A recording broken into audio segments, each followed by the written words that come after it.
4 days. For 4 long days, a dead man lay inside a cold limestone tomb outside the village of Bethany. His funeral was over. The professional mourners had collected their pay and gone home. The heavy, circular stone had been rolled into its groove, sealing the entrance like a vault. By now, the air inside was thick, stagnant, and heavy with the smell of decay. Everyone in Bethany believed the story had ended.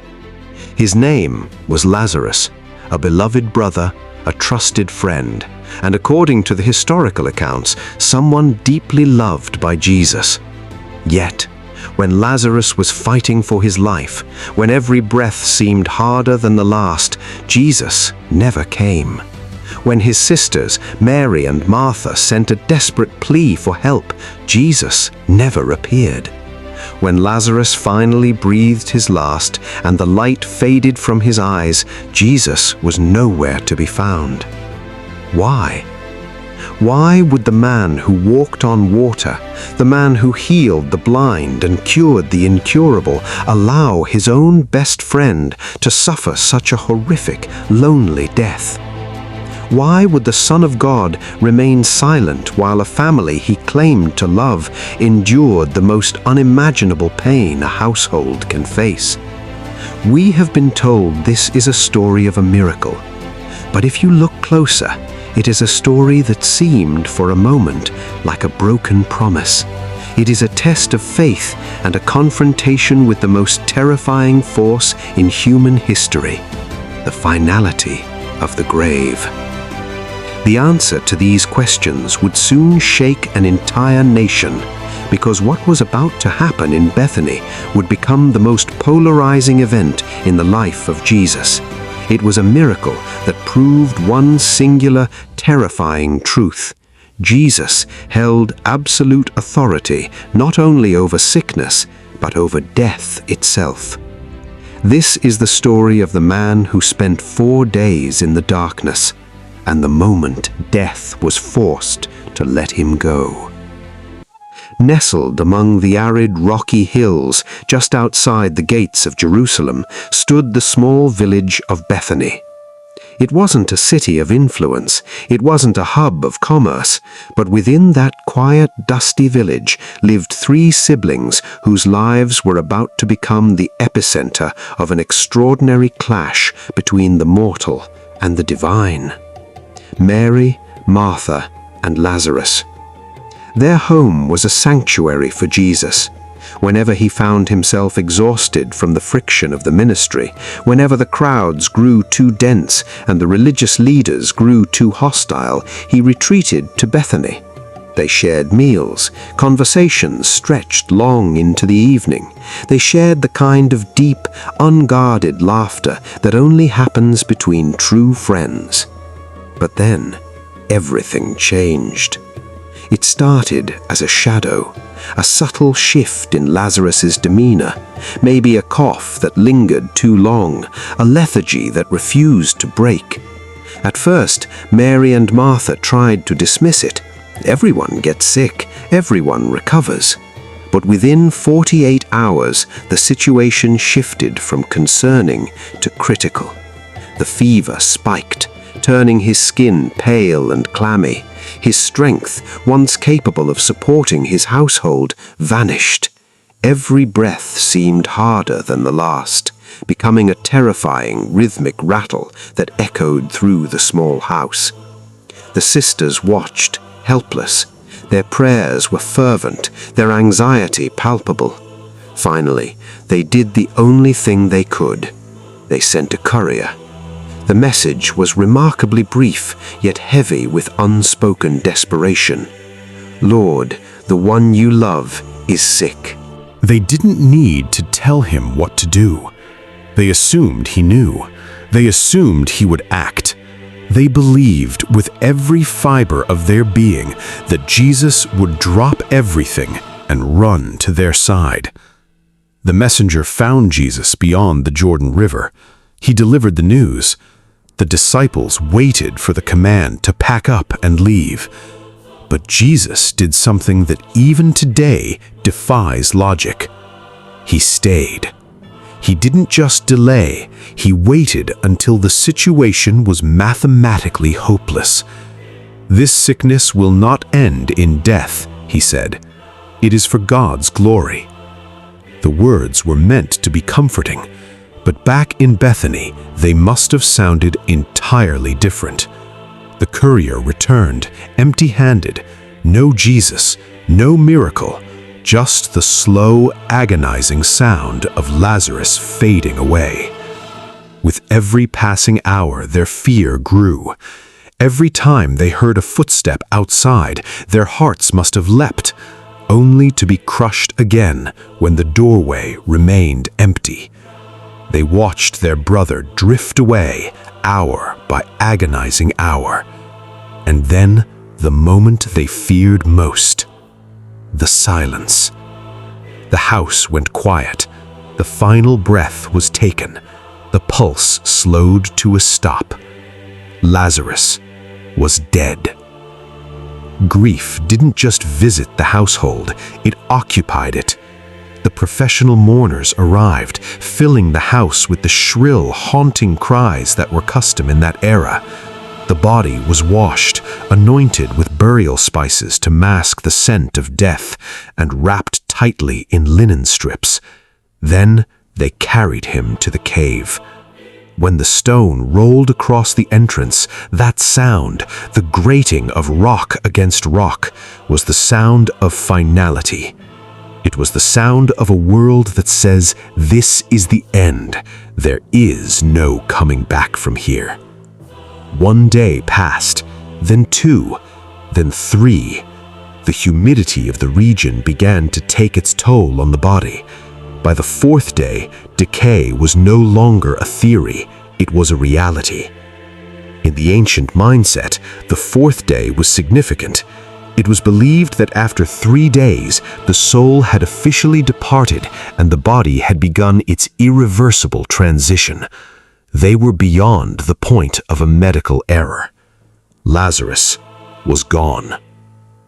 While Bethany was rotting in grief, Jesus finally turned to his disciples. "Let us go back to Judea." The disciples were terrified. They knew the political climate in Jerusalem. The religious elite were actively hunting him. To return was to walk into a trap. But Jesus was resolute. "Our friend Lazarus has fallen asleep," he told them. "I am going there to wake him up." The disciples, ever the skeptics, tried to reason with him. "If he is sleeping, Lord, he will get better." Jesus looked at them, and for the first time, he stripped away the metaphors. "Lazarus is dead." The words landed like a heavy stone. But then he added something even more baffling. "And for your sake, I am glad I was not there, so that you may believe." Glad? How could he be glad that his friend had died? How could he be glad that a family was shattered? It points to a profound reality. Jesus wasn't interested in just a healing. He was interested in a demonstration of power that would leave no room for doubt. As they approached Bethany, the air grew heavy, thick with dry earth and impending change. The village was no longer just a home, it was a pressure cooker. Word of Jesus' arrival had already leaked, and the crowd had swelled. Among the mourners were the usual neighbors, but watching from the fringes were the sharp-eyed Pharisees, recording every movement, looking for a reason to dismantle him. Martha, hearing that Jesus was near, couldn't wait. She broke from the house and ran to him, kicking up dust in her wake. Her greeting was a mixture of devotion and raw, unfiltered pain. "Lord, if you had been here, my brother would not have died." She had kept the faith, but she couldn't understand the delay. Jesus looked at her, his expression steady, and said, "Your brother will rise again." Martha gave the standard theological answer, "I know he will rise in the resurrection at the last day." She was trying to comfort herself with future promises because the present was too painful to bear. But Jesus interrupted her. He made the most staggering claim of his entire ministry.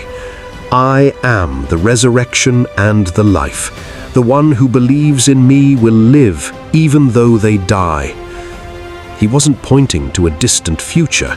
He was claiming to be the present source of eternal life. Martha, to her credit, leaned into the faith. She confessed him as the Son of God. But the real test was yet to come. She went back to get Mary. When Mary reached Jesus, she fell at his feet, crying out the exact same words. "Lord, if you had been here, my brother would not have died."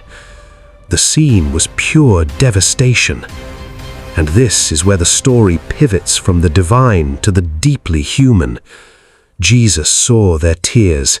He saw the genuine, agonizing heartbreak of people who had lost someone they cherished. The walk to the tomb was slow and deliberate. The heat of the midday sun beat down on them, reflecting off the white stone of the landscape.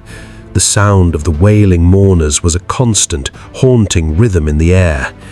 Each step was heavy with the weight of loss, the uncertainty of the future, and the silent judging eyes of those who thought the teacher had failed. The scripture says one of the shortest yet most powerful sentences in history.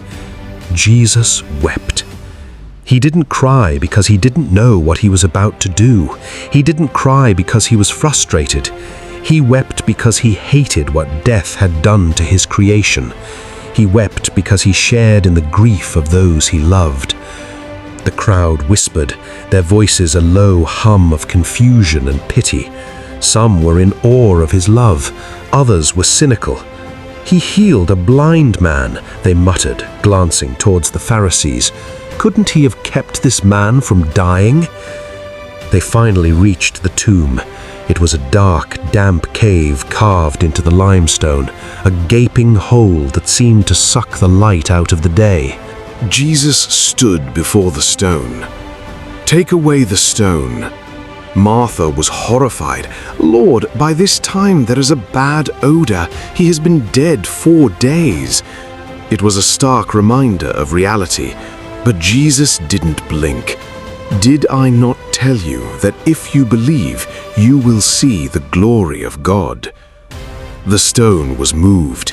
The effort was physical, the scraping of rock against rock, a jarring sound that set everyone's nerves on edge.